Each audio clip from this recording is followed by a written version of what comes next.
One fine day, a monk was passing by a village. A very young, rude, and angry villager came and he shouted, "You have no right teaching others. You are stupid as everyone else, and you are nothing but fake." The monk stood there silently, and as soon as the man was done, the monk looked at the man and smiled and then continued on his journey back. A child standing nearby was witnessing all these events. He ran towards the monk and asked him, "Are you not upset or are you not angry by all those insults?" The monk asked the child that, "Tell me, if you buy a gift for someone and the other person does not accept that gift, to whom does the gift belongs to?" The child replied that it belongs to me because I bought that gift. The monk smiled and replied, "That is correct. And it is exactly the same with that person's anger. If someone is angry with me and I do not get insulted, I do not accept it, the anger falls back to that person only. If someone tries to insult me and I do not feel insulted, then who's the fool? If someone throws hatred towards me and I do not accept that hatred, then the hatred falls back to that person only."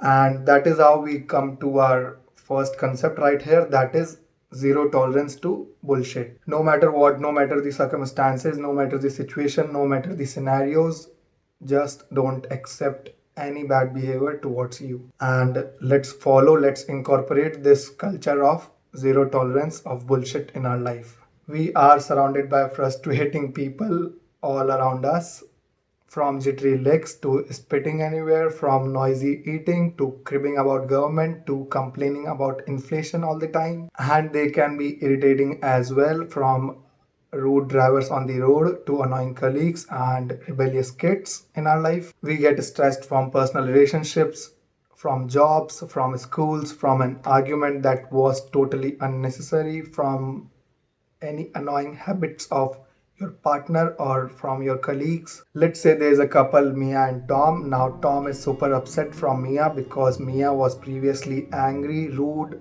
insulting towards Tom. What if Tom follows our zero tolerance policy? Now, there is no justification to Mia's bad behavior. But what if Tom responded equally towards Mia's anger and rudeness? This will never help their situation. Neither is Mia happy by her own bad behavior. What if Tom followed our zero tolerance policy and was calm at the moment? Now, Tom has got enough time to think the backdrop of that reaction, that behavior by Mia. There are possibilities that Mia is having a bad day and a bad mood swing. So maybe that anger and rudeness was not about Tom, it was about Mia herself. Or it might be that Tom did something wrong and he deserved it. Tom can be empathetic here even if he thinks that Mia doesn't deserve it. Tom should understand that Mia is already suffering from that behavior, and understanding Tom will only help this situation right here. Now this happens in every scenario. Let it be parents and kids, let it be boss and an employee, let it be two friends, let it be your partner, let it be your annoying colleague. We hold on to that grudge, we hold on to those words so tight that they are the cause of our sufferings. And why so? Because you did not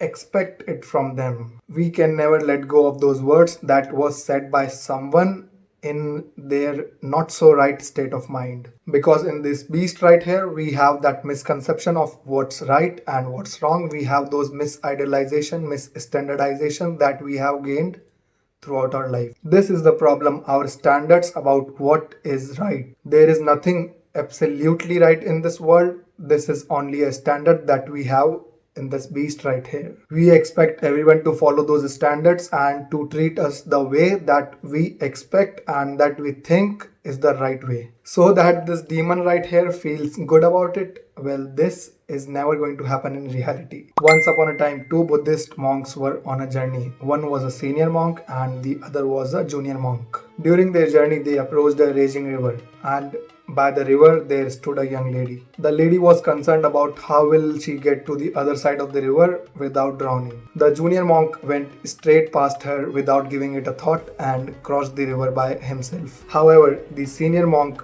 picked up the lady and carried her across the river. He placed her down, they parted ways, and then the monk went on to their journey. As the monks were traveling, the senior monk looked at the concern on the junior monk's mind. The senior monk asked what was wrong. The junior monk replied, "How could you carry her like that? You know, touching a woman is against our way of life." The senior monk answered, "I left the lady way back on the banks of the river.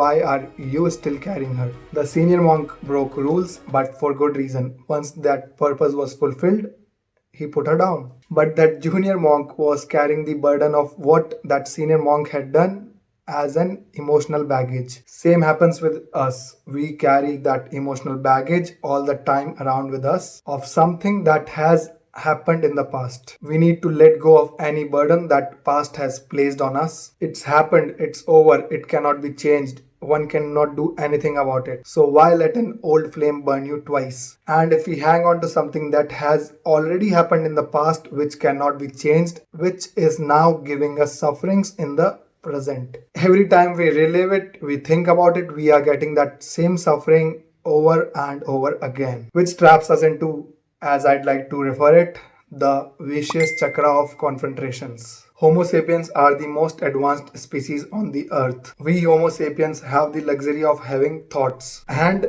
thoughts about our thoughts and thoughts about our thoughts of thoughts. And although that is not a luxury every time, because that is how that vicious chakra of confrontation traps us. We get worried about confronting someone. Now that thought cripples us. We start wondering more. We start worrying more about that worry. And now we are anxious. We are anxious about being anxious. We get anxious about the thoughts, the lines, the sentences that we could have come up in an argument. And now we get more anxious. Now we are anxious about our anxiety, which then causes more anxiety. And with all that anxiety, we gotta smoke again. Suppose you are living in that zone which I call done with Homo sapiens. You are pissed off from the stupid and idiot people around you. You get pissed off so easily that it pisses you off that why do you get pissed off so easily? And you realize that it makes you look mean. And you hate it so much that you are angry on yourself. And you are so much angry on yourself that you are angry on yourself on being angry on yourself. Or you are worried about doing the right thing all the time. You are so worried that you are now worried of being worried. Or you feel guilty of every mistake that you did in the past that you now feel guilty about feeling guilty. Or you get sad and alone so often that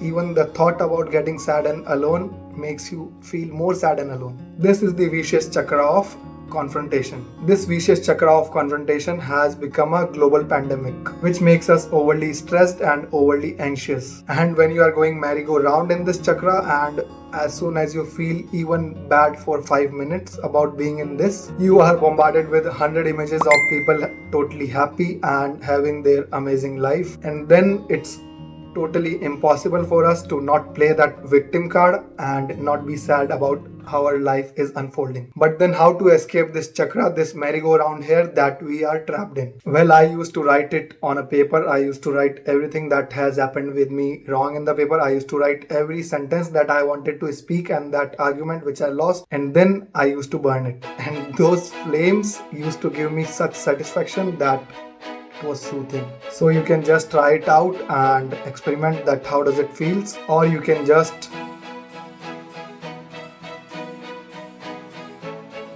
because it is never worth your time, it is never worth it to relive that suffering again and again and again. Hence, destroy this chakra. And as a parting gift, here's an epic quote for you from an epic saga, that is Mahabharata. Akrodham jayet krodham, asadhum sadhunam jayet, jayet kadaryam danen, jayet satyem charnetam, which loosely translate to conquer anger by calmness, conquer evil by good, conquer selfishness by charity, and conquer lies by truth.